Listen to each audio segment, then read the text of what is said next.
Reka tubashimire kandi tubahe ikaze mwe mudukurikira amakuru n'ibiganiro tubagezeho gatanu kuri gatanu.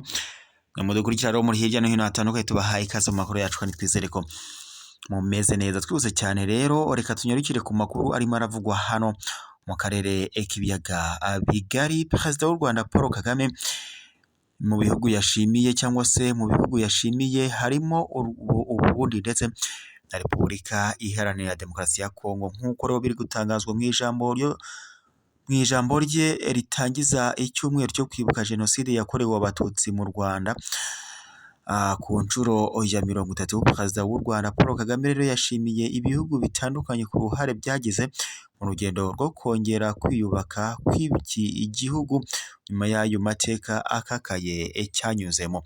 Mu bihugu rero umukuru w'igihugu w'u Rwanda Paul Kagame yashimiye harimo icy'u Burundi ndetse n'icya Repubulika Iharanira Demokarasi ya Kongo. Ibyo byombi rero kuri ubu umubano wabyo n'u Rwanda ntiwifashe neza, ndetse ababiyobora bakaba baragiye batangaza ko bifuza ko ubutegetsi bw'u Rwanda bwakurwaho. Nk'uko rero bikomeje gutangazwa, umubano w'u Rwanda na Kongo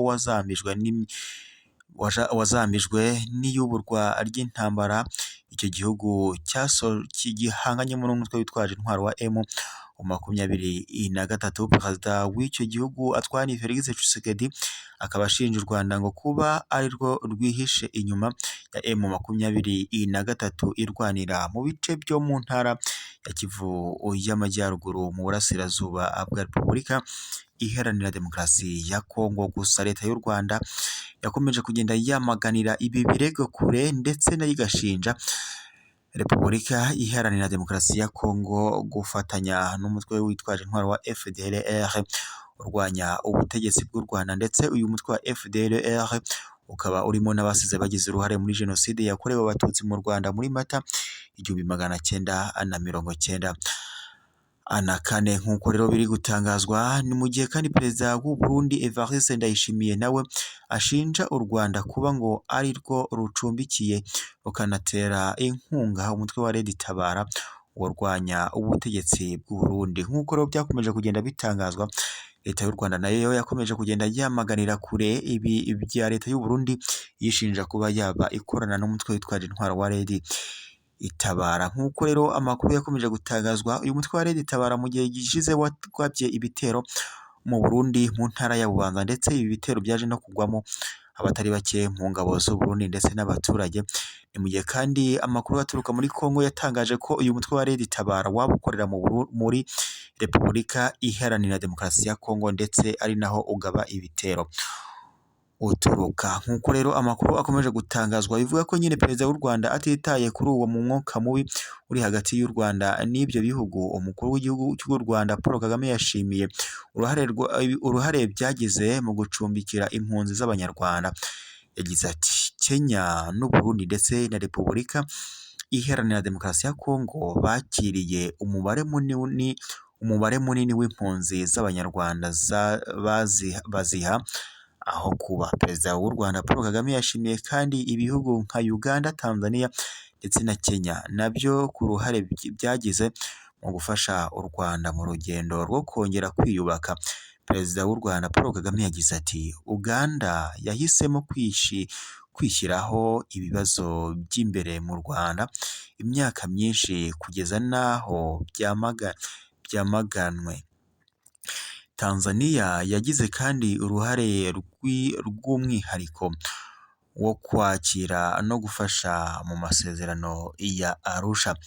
Ibindi bihugu kandi perezida w'u Rwanda Paul Kagame yashimiye perezida w'u Rwanda ibindi bihugu u Rwanda rushimira uruhare mu kongera kwiyubaka nyuma ya jenoside yakorewe abatutsi, birimo Kenya, Ethiopia ndetse Eritrea n'ibindi birimo n'ibyohereje ingabo zabyo mu butumwa bw'amahoro mu Rwanda. Akanemeza ko ubwo butumwa ngo butatsinzwe, ko ahubwo hatsinzwe umuryango mpuzamahanga. Ati byinshi mu bihugu bihagarariwe hano uyu munsi nabyo byohereje abahungu n'abakobwa babyo mu butumwa bw'amahoro mu Rwanda. Aho abo basirikare ntibatengushye u Rwanda n'umuryango mpuzamahanga wadutengushye twese. Nk'uko rero biri gukomeza kugenda bivugwa, umukuru w'igihugu cy'u Rwanda Paul Kagame akomeza agira ati uyu munsi imitima yacu yuzuyemo akababaro ndetse n'amashimwe ku kigero kingana, turibuka abacu bapfuye ariko tunashimishijwe n'uko u Rwanda rwahindutse. Umuhango wo kwibuka ku nshuro ya 30 Jenoside yakorewe Abatutsi mu Rwanda muri Mata 1994 witabiriwe n'abakuru b'ibihugu bitandukanye, abahoze bayobora ibihugu, abahagarariye imiryango mpuzamahanga ndetse n'abandi banyacyubahiro batandukanye. Nk'uko amakuru akomeza kugenda abishyira ahagaragara, Perezida w'u Rwanda Paul Kagame rero nk'uko byakomeje kugenda bishyirwa ahagaragara, Repubulika Iharanira Demokarasi ya Kongo mu gihe gishize hari amakuru yavugaga ko yaba igiye gusenya umutwe wa FDLR.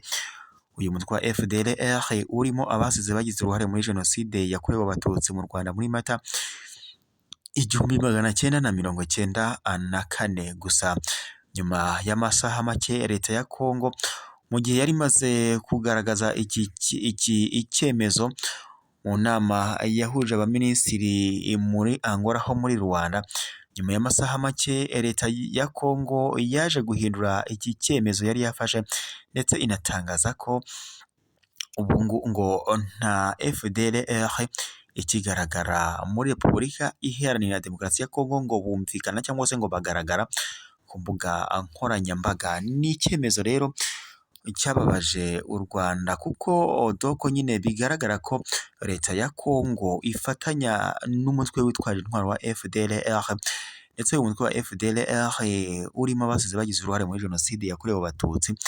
Ni mu gihe kandi uyu mutwe wa FDLR ukorana na leta ya Kinshasa mu guhangana n'umutwe witwaje intwaro wa M23. Ni mu gihe kandi na raporo y'impuguke za Loni yashyizwe ahagaragara yagaragaje ko leta ya Kongo ikorana bya hafi n'umutwe witwaje intwaro wa FDLR, uyu mutwe wa FDLR ndetse urwanya ubutegetsi bw'u Rwanda.